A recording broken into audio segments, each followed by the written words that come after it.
আসসালামু আলাইকুম। কতটুক ভালোবাসা প্রাক্তন স্বামীর জন্য থাকলে ডিভোর্স অ্যানিভার্সারি পালন করা হয়? কতটুক ভেতরে প্রেম জমা থাকলে তাকে স্মরণ করবার জন্য উপলক্ষ খোঁজা হয়? কতটুক আবেগ অবশিষ্ট থাকলে তাকে নিয়ে বিশাল স্ট্যাটাস লেখা যায়? আমরা আমাদের প্রাত্যহিক জীবনে যাকে ভুলে যেতে চাই বা ভুলে যেতে পারি বা ভুলে যাওয়ার চেষ্টা করি তাদেরকে নিয়ে তাদেরকে মাথায় রাখতে চাই না, তাদেরকে মেমোরির কোনো কোনো জায়গায় দিতে চাই না। বলছিলাম পরিমণির কথা। পরিমণি একাধারে বাংলাদেশের সবচাইতে জনপ্রিয় একটি মুখ। জনপ্রিয়তার যে বিচার ফলোয়ার সংখ্যা, সেই দিক দিয়েও সে বাংলাদেশের যে কোনো সেলিব্রিটির চাইতে তার ফেসবুক পেজের ফলোয়ার সংখ্যা সবচাইতে বেশি।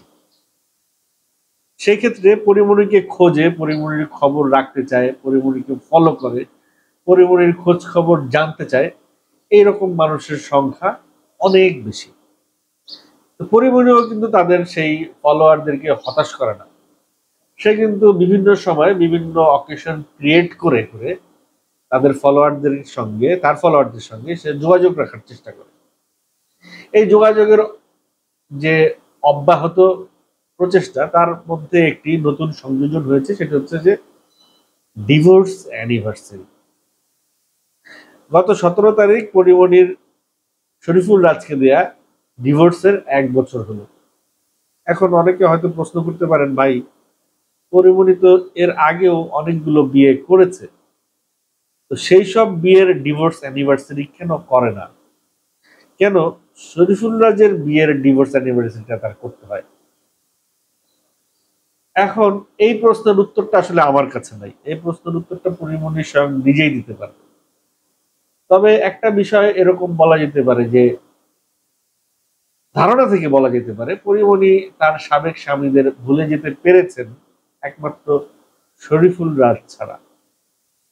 শরীফুল রাজকে পরিমণির ভাষ্য অনুযায়ী অমানুষ, দায়িত্বজ্ঞানহীন, স্বার্থপর, অকৃতজ্ঞ,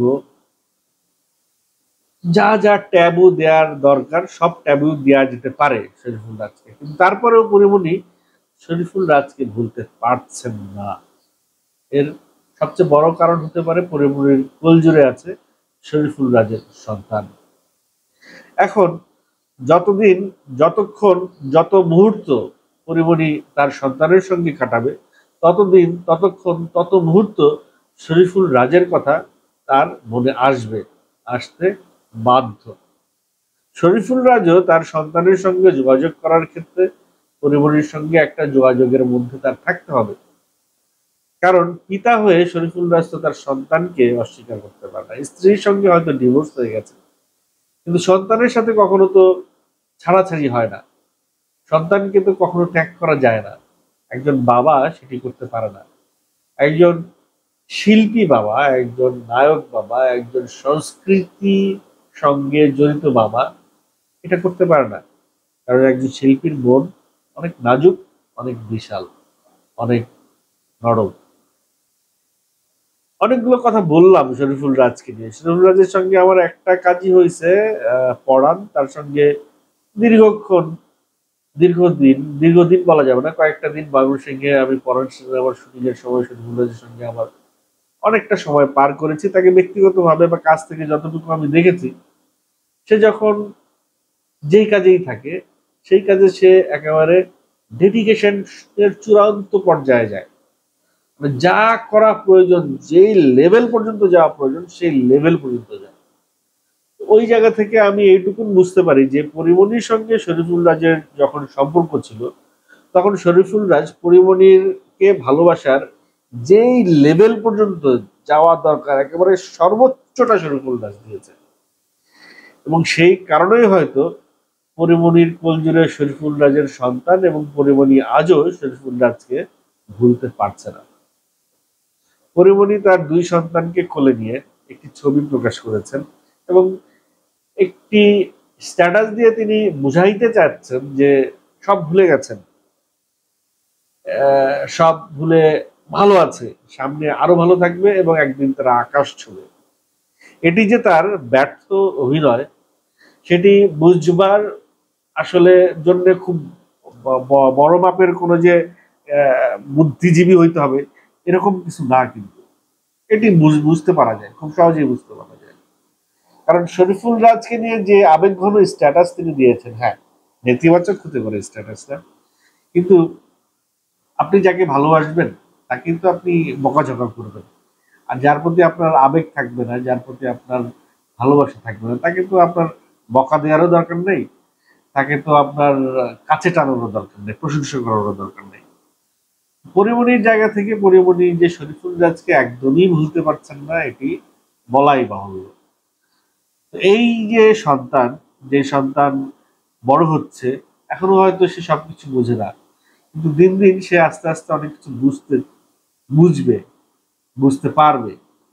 এখন সেপারেশনে থাকা বাবা মায়ের সন্তানদের উপরে যে কি প্রভাব পড়ে সেটা মাত্র সেপারেশনে থাকা সন্তানরাই বুঝতে পারে। দেখেন পরিমণির নিজের জীবনের কথা চিন্তা করে দেখেন, সে তার নিজের বাবা মায়ের ভালোবাসা কতটুকু পেয়েছে, সে তার নিজের বাবা মায়ের যে অভিভাবকের যে একটা গাইডলাইন থাকে, শাসন থাকে, একটা পরিচর্যা থাকে, সেটুকু তার বাবা মায়ের কাছ থেকে কতটুকু পেয়েছে। সে তো বড় হয়েছে তার নানা নানির কাছে। তো সেই জায়গা থেকে একটা বাবা এবং মায়ের যে অভাব, সন্তান বড় হওয়ার যে সময়টা, সেটা পরিমণির চাইতে আর কেউ ভালো আমার মনে হয় না জানে। তো সেই জায়গা থেকেই মনে হয় পরিমণি একেবারে খুব দারুণভাবে ফিল করছে যে এই পরীর এই সন্তানকে বড় করতে তার হাজবেন্ডের কাছে থাকা দরকার, পাশে থাকা দরকার, এবং সে কারণেই সে এরকম একটি স্ট্যাটাস, ডিভোর্স অ্যানিভার্সারি ঘটানো একটা উপলক্ষ করা, যাতে এই বিষয়গুলো যেন শরীফুল রাজ পর্যন্ত গোচর হয়, শরীফুল রাজ যেন এই বিষয়গুলো তার কাছ পর্যন্ত যায় এবং সে যেন এই বিষয়টা থেকে, আমার কাছে মনে হয়, এটা আমার ব্যক্তিগত ধারণা, যে পরিমণি এখনো চায় শরীফুল রাজ গিয়ে পরিমণির কাছে ক্ষমা চায়। সম্প্রতি শরীফুল রাজ আর পরিমণির একটা ছবি প্রকাশিত হয়েছে, সেখানে তারা খুব উচ্ছ্বসিত ছিল, খুব ভালো মুডে ছবি তুলেছে, পুরীর রান্না করা খাবার শরীফুল রাজ খেয়েছে, তার বাসায় সন্তানের সঙ্গে শরীফুল রাজ সময় কাটিয়েছে। এই যে বিষয়গুলো পরিমণি আমার মনে হয় এইভাবে শরীফুল রাজকে অ্যাপ্রোচ না করে আরেকটু সময় দিয়ে পজিটিভলি শরীফুল রাজকে যদি অ্যাপ্রোচ করে যে না, সন্তানের জন্য হলেও তোমার এই সংসারটা করা উচিত, তুমি আমার কাছে সরি বলে তারপরে সবকিছু ঠিকঠাক করে দাও। আসলে মেয়েদের, আমি যতটুকু বুঝি, মেয়েদের ইগো অনেক বেশি, খুব সহজে মেয়েরা সরি বলতে চায় না, খুব সহজে মেয়েরা তাদের দোষ স্বীকার করতে চায় না। তবে অপোজিশন যদি তার কাছে এসে সরি বলে তাহলে কিন্তু কিন্তু সেই মেয়েটি খুব সহজে সেটি মেনে নেয়। যদিও প্রথম দিকে সে খুব ঢং করবে, খুব রাগ দেখাবে, কিন্তু একটা পর্যায়ে মায়েদের মধ্যে মেয়েদের মধ্যে আসলে একটা মা সবসময় বিরাজ করে নারী শরীরে। তো সে এক সময় মেয়েটা ইয়ে হয়, ছেলেটার প্রতি মায়া জন্মায়, মায়া থেকে ক্ষমার একটা জায়গা তৈরি হয় এবং ক্ষমা করে দেয়। তো পরিমণি মুখে যতই বলুক সে শরীফুল রাজকে ক্ষমা করবে না, আমার মনে হয় না দিন শেষে শরীফুল রাজ যদি কোনোদিন এসে পরিমণির কাছে এসে সরি বলে এবং সব ঠিকঠাক করে নিতে চায়, আমার মনে হয় না পরিমণি তাতে সায় না দিয়ে থাকতে পারবে। যাই হোক, এত সুন্দর একটা পরিবার, এত সুন্দর একটি সন্তান, তাদের অগণিত ভক্ত, সব ভক্তদের মনে সম্ভবত একটাই কথা, যেন পরিমণি তার সন্তানকে, স্বামীকে নিয়ে একসঙ্গে বসবাস করে, কি স্বাভাবিক জীবন যেন তাদের সন্তান তাদের কাছ থেকে পায়। আমার মনে হয় সকল দর্শকের, সকল ভক্তদের এই একটাই চাওয়া। এখন ভক্তরা চাইলে তো হবে না, চাইতে হবে বাবা মা দুজনকেই। সন্তান যদি সুস্থ স্বাভাবিকভাবে বিকশিত হতে হয়, বড় হয়ে উঠতে হয়, তাহলে বাবা মা দুজনেরই মানে প্রেজেন্ট থাকাটা খুব জরুরি, দুইজনেরই একটা ভালোবাসার চাদর সন্তানকে যদি ঘিরে থাকে, শাসন অনুশাসন যদি সন্তানের আশেপাশে থাকে, সেই সন্তান একটা স্বাভাবিক বিকাশ লাভ করবে। তা না হলে এই সন্তানের উপরে যে মানসিক চাপ, এবং সেই মানসিক চাপের ফলে সেই সন্তান বিপথগামী হতে পারে, পথভ্রষ্ট হতে পারে, তার জীবনে অনেক কিছুই হতে পারে, যেটা আমরা বিভিন্ন সিঙ্গেল মাদার বা সিঙ্গেল ফাদার ফ্যামিলির সন্তানদের জীবনে আমরা দেখেছি তাদের লাইফটা কিরকম হয়। তো অগণিত দর্শক আছে যারা পরীকে ভালোবাসে, পছন্দ করে।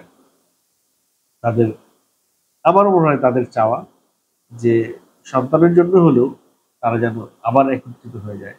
এই ডিভোর্স অ্যানিভার্সারি, এই কালচারটা আসলে আমাদের না।